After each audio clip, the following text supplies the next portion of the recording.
Thank you, Lord! Another day, another vlog ni Mama Ann. At for today's video nga po ay maglilinis tayo ng ating bahay. So, kailangan natin ng energy. So, ang umagahan namin dyan ay kamote. At kagabi nga po pala ay naglaban na ako ng damit ni Papa Maps para kinaumagahan ay tuyo na siya. At ito nga po, tamang muni-muni muna sa umaga. At kabanding ko ang dalawang aking dalaga sa pagkain ng kamote. Thank you Lord sa blessing. Thank you, thank you. At ito nga po ay masayang-masaya ang dalawang bata. Kamote ang aming umagahan.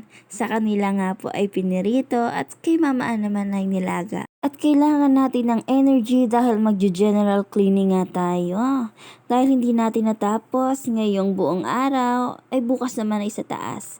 At eto na nga, tagadagadagang. Ay, naku talaga. Kalma. Baby, kalma. Ay, ito na nga po, huwag na natin patagalin, 'di ba? Thank you Lord sa maghapon. Ginabi na nga si Mama Ann sa kanyang paglilinis. Pero thank you Lord, natapos din.